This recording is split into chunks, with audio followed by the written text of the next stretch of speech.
کیا یہ مشر بن حان اس روایت بیان کرنے میں منفرد ہیں؟ کیا کوئی اور راوی اس کو بیان نہیں کرتا؟ آئے ہم اس طرف آتے ہیں. آپ دیکھیں کہ مجموع الزوائد میں 2 روایت نقل کی ہیں علامہ حیثمی رحمہ اللہ نے. ایک روایت حضرت اسماعیل رضی اللہ تعالیٰ عنہ، دوسری سیدنا ابو سعید خدری رضی اللہ تعالیٰ عنہ سے روایت نقل کی ہے.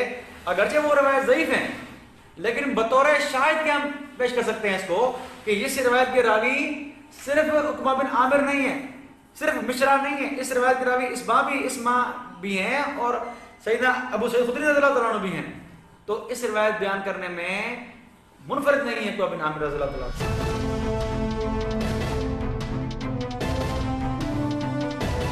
یہ مخالفین کی 8ویں جاہلانہ غلطی ہے کہ مخالفین کو متابعت اور شاہد روایت کا فرق ہی معلوم نہیں ہے، جبکہ متابعت یہ ہے کہ راوی مشر ابن حان کی بجائے کوئی اور راوی عقبہ سے یہی روایت نقل کرے. لہٰذا جو احادیث دوسرے صحابہ سے ہیں وہ متابعت نہیں بلکہ شاہد ہیں، اور وہ بھی ضعیف راویوں سے ہیں، جیسا کہ اہل سنت کتاب مجمع الزوائد اور دیگر اہل سنت کتب میں بلکہ البانی کی کتاب میں بھی موجود ہے.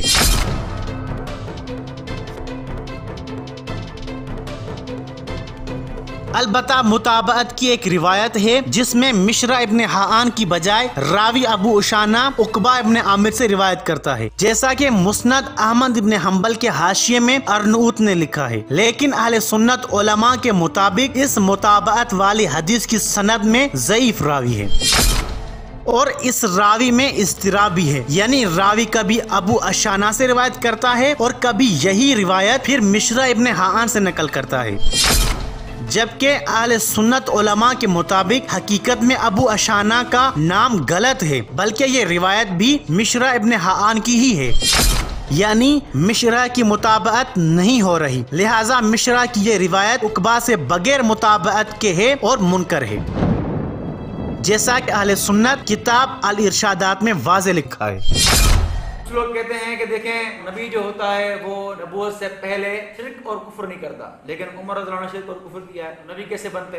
یہ اعتراض وہ لوگ کر رہے ہیں. ان شیعوں کی کتاب اصول کافی میں ایک باب ہے کفر کے اصول اور اس کے ارکان کے بارے میں. اس میں پہلی روایت ہے ابو عبداللہ یعنی امام جعفر صادق رحمہ اللہ فرماتے ہیں کہ کفر کے 3 اصول ہیں، ایک حرص ہے، تکبر ہے، پھر حسد ہے. یہ کہ آدم علیہ السلام میں کو جب اللہ نے منع کیا، ان کو منع کیا گیا کہ یہ درخت نہ کھانا، تو آدم علیہ السلام کو حرص ہوا اور آدم علیہ السلام نے وہ درخت کھا لیا.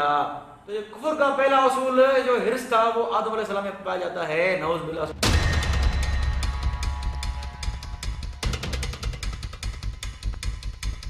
یہ مخالفین کی 9ویں جاہلانہ غلطی ہے، کیونکہ حرص قطعاً اچھی صفت نہیں ہے، اور یہ بھی حقیقت ہے کہ حضرت آدم کا ترک اولا حرص کی وجہ سے تھا.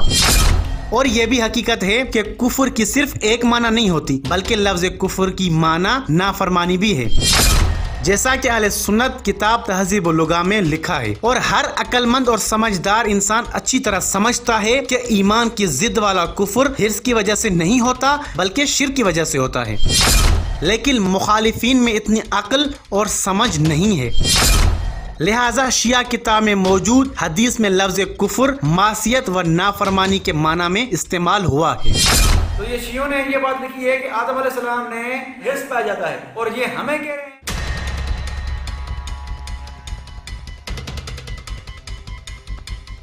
یہ جاہل اور احمق مخالفین کی 10ویں غلطی ہے کہ حضرت آدم اور حرص کے متعلق یہ نظریہ صرف شیعہ کے ہاں نہیں ہے بلکہ اہل سنت کے ہاں بھی یہی نظریہ پایا جاتا ہے کہ حضرت آدم میں حرص تھا جس کی وجہ سے اللہ کی معصیت ہوئی، جیسا کہ اہل سنت فتاوا کی کتاب مجمع الفتاوا میں لکھا ہے.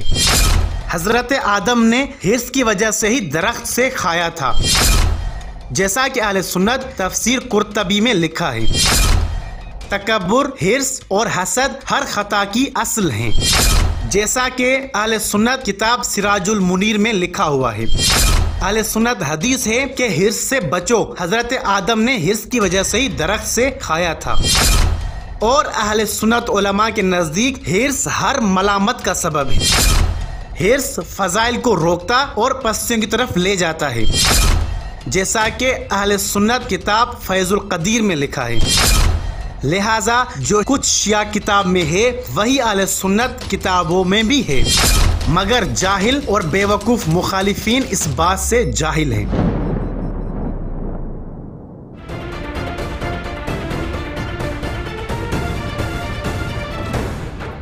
یہ مخالفین کی 11ویں اور احمقانہ غلطی ہے کہ معصوم نبی آدم کے ترک اولا کو حضرت عمر کے شرک کے برابر سمجھتے ہیں، جبکہ حضرت آدم کی طبیعت میں حرص ہمیشہ سے اور ہمیشہ کے لیے نہیں تھا، بلکہ ایک لمحے کے لیے حرص نے حملہ کیا اور ترک اولا ہو گیا، جبکہ حضرت عمر تو سالہ سال بتوں کے سامنے سجدہ ریز ہو کر شرک کے گناہ میں غرق رہے۔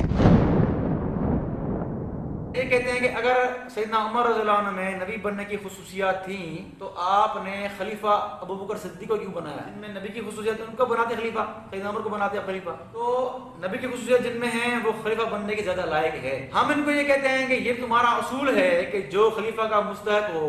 بنی اسرائیل کے قوم کے نبی تھے حضرت اشمعیل علیہ السلام، ان کو قوم نے کہا کہ ہمارے لیے آپ خلیفہ مقرر کریں، تو اللہ نے ان نبی اشمعیل علیہ السلام کو وحی کی کہ اللہ تعالیٰ نے تمہارے لیے طالوت کو خلیفہ اور بادشاہ مقرر کیا ہے۔ دیکھیں وقت کے نبی اشمعیل علیہ السلام ہیں اور خلیفہ اور بادشاہ مقرر ہو رہے ہیں طالوت رضی اللہ عنہ، جو اس اشمعیل نبی کے صحابی ہیں۔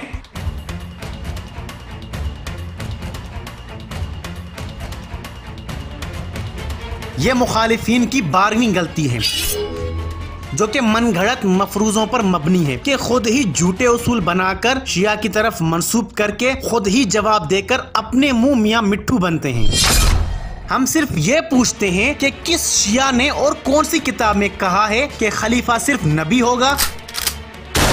حقیقت میں بڑے عہدے کے لیے بڑی شخصیت اور بڑی شخصیت کے ہوتے ہوئے چھوٹی شخصیت بڑے عہدے پہ نہیں آتی، اور مذکورہ آیت کی مبینہ تفسیر میں بھی یہی اصول ہے کہ بڑا عہدہ یعنی نبوت نبی کے پاس تھی، لہٰذا نبوت سے چھوٹا عہدہ طالوت کو دے دیا گیا۔ تو اس اصول کی بنیاد پر شیعہ کا اعتراض ہے، اور وہ اعتراض صدیوں سے لاجواب ہے کہ نبی اسلام کے بعد خلافت سے بڑا کوئی اور عہدہ نہیں تھا، اور آپ کے مطابق حضرت عمر نبوت کی حد تک لائق تھے، تو ان کے ہوتے ہوئے خلافت کے بڑے عہدے کے لیے کوئی اور کیسے منتخب ہو گیا، جبکہ حضرت عمر کے پاس کوئی اور معمولی عہدہ بھی نہیں تھا؟ تو بات صاف ہو جاتی ہے کہ حضرت عمر کی موجودگی میں کوئی اور خلیفہ ہو گیا تو مطلب یہ کہ حضرت عمر کے لیے نبوت والی حدیث بعد میں گھڑی گئی ہے۔ یہ سلیمان قندوزی یہ نبی المدد والا، اس کا رد میں نے کر دیا کہ یہ شیعہ تھا، خود الزریہ والے شیعہ لکھائے گئے، یہ اسی کتابیں شیعہ کتب میں شمار ہوتی ہیں۔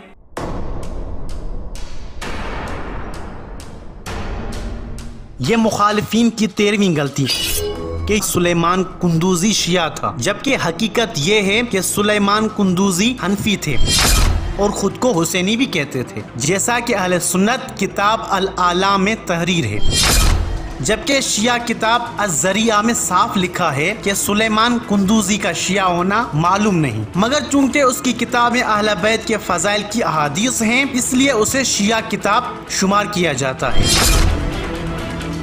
یہی تو فرق ہے، اگر اہل سنت کا کوئی عالم حق بیان کرنے لگ جائے تو اسے فوراً شیعہ کہہ کر اہل سنت کی مذہبی برادری سے نکال دیا جاتا ہے، اور شیعہ اسے اہل بیت کا محب سمجھ کر اپنی برادری میں لے آتا ہے۔ سیدنا عمر والی روایت صریح ہے اور علی والی روایت صرف ہلکا اشارہ ہے۔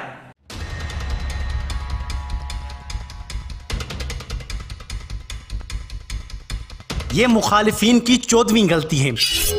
سمجھ میں نہیں آتا کہ لوگوں کی آنکھوں اور عقل پر کون سا پردہ پڑا ہوا ہے کہ ان کو حضرت عمر کی نبوت والی یہ حدیث تو دکھائی دیتی ہے، مگر مولا علی کے لیے نبی کریم کی یہ حدیث دکھائی نہیں دیتی کہ یا علی تم میں اور مجھ میں وہی نسبت ہے جو موسیٰ اور ہارون میں تھی، مگر یہ کہ میرے بعد کوئی نبی نہیں ہوگا، جیسا کہ اہل سنت کتاب صحیح مسلم میں لکھا ہے۔